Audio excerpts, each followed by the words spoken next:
आज की वीडियो में हम जानने वाले हैं फ़ीवर को ठीक करने वाली मेडिसिन के बारे में।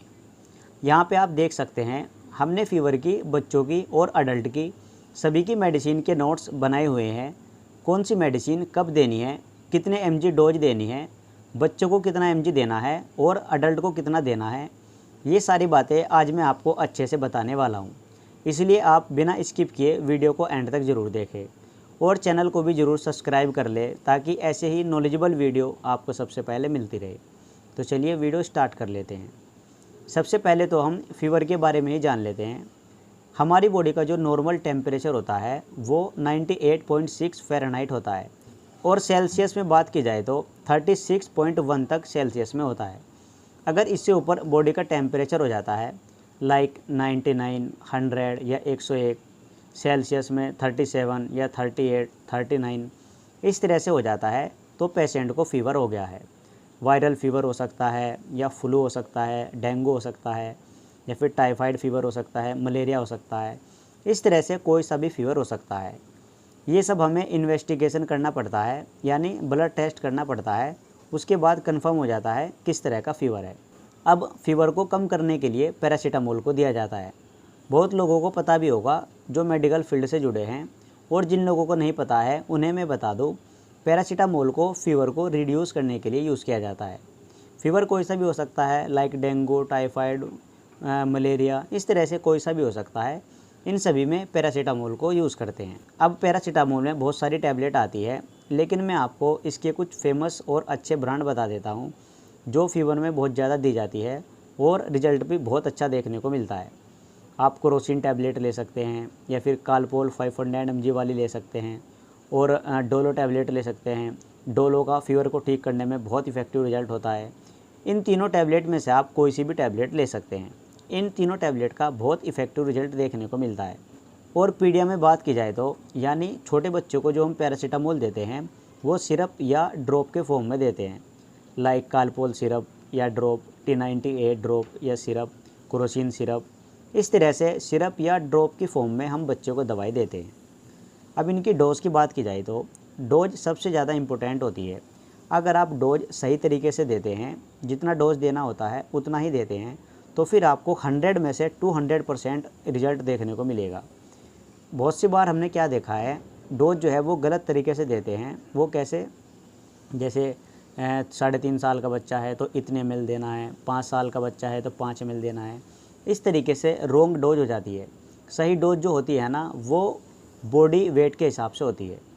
जैसे पैरासीटामोल है, पैरासीटामोल की डोज 15 mg पर kg पर डोज होती है। यानी अगर कोई 1 किलो का बच्चा है तो उसे 15 mg पर kg डोज देनी होती है। इस तरीके से अगर आप एक्यूरेट डोज देते हैं तो आपको बहुत इफ़ेक्टिव रिजल्ट देखने को मिलेगा। यहाँ पे जो है सबसे ज़्यादा मिस्टेक होती है। फिर बाद में बोलते हैं कि दवाई भी अच्छी दी है लेकिन आराम नहीं मिला। तो मैं आपको बताना चाहूँगा, सारा का सारा जो मैटर होता है वो डोज के ऊपर डिपेंड करता है। अगर आप एक्यूरेट डोज देते हैं, कम और ज़्यादा नहीं देते हैं, फिर आपको पहले ही डोज से बहुत इफ़ेक्टिव रिजल्ट देखने को मिलेगा। तो पैरासीटामोल की जो डोज होती है वो 15 mg पर kg पर डोज होती है। पर डोज का मतलब होता है जितना mg हमने बच्चे को दवाई देना है उतना ही उसी टाइम देना है। इसको बोलते हैं पर डोज। और पर डे का मतलब होता है यानी हमें पूरा दिन में इतना दवाई देना है। पर डोज मतलब उसी टाइम फिक्स इतना डोज देना है, और पर डे यानी पूरा दिन में इतना दवाई देना है।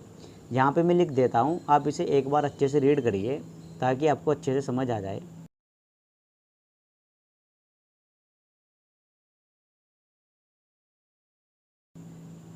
क्लियर? अब आपको अच्छे से समझ आ गया होगा।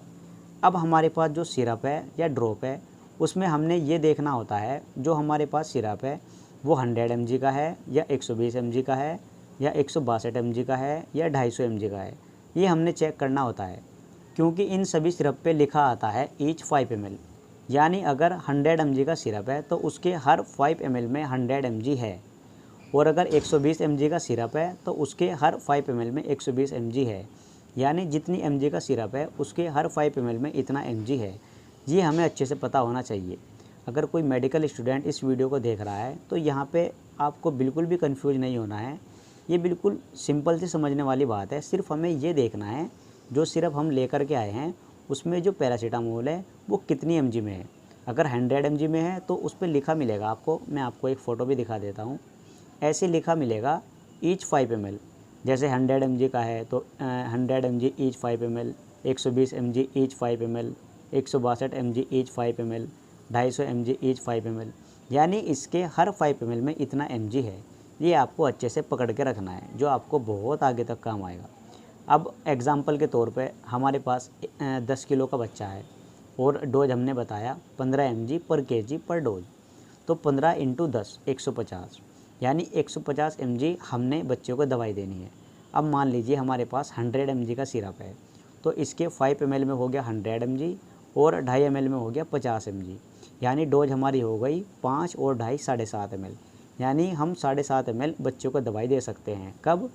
उसी टाइम बच्चों को देना है। ये पर डोज की बात हो रही है, पर डोज मतलब उसी टाइम बच्चों को देना है। 7.5 ml हम दिन में 3 या 4 बार दे सकते हैं। और पैरासीटामोल की डोज 4 या 6 घंटे बाद दोबारा से रिपीट हो जाती है।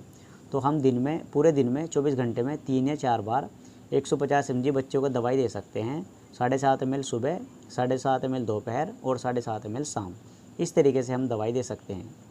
इसी तरह अगर मैं आपको एक एग्जांपल और बताऊं ताकि आपको अच्छे से क्लियर हो जाए, मान लीजिए हमारे पास 120 mg का सिरप है और मैंने आपको बताया इसके हर 5 ml में 120 mg है। तो अब हमें डोज कितनी देनी है? 15 × 10 150, यानी 150 mg बच्चों को दवाई देनी है। तो इसके 5 ml में हो गया 120 mg और आगे कितना बचा? 30 mg। तो जब हम इसकी डोज कैलकुलेट करेंगे तो 1 ml और बढ़ जाएगा, यानी 5 ml में 120 mg और 1 ml में 150 mg, यानी हम बच्चे को 6 ml के करीब दे सकते हैं। इस तरीके से हमें एक्यूरेट डोज देनी होती है। और जब हम बॉडी वेट के हिसाब से बच्चे को डोज देंगे तो फिर आपको बहुत अच्छा रिजल्ट देखने को मिलेगा। और अगर अडल्ट की डोज की बात की जाए तो 40-42 किलो के बाद तो अडल्ट में ही डोज हो जाती है।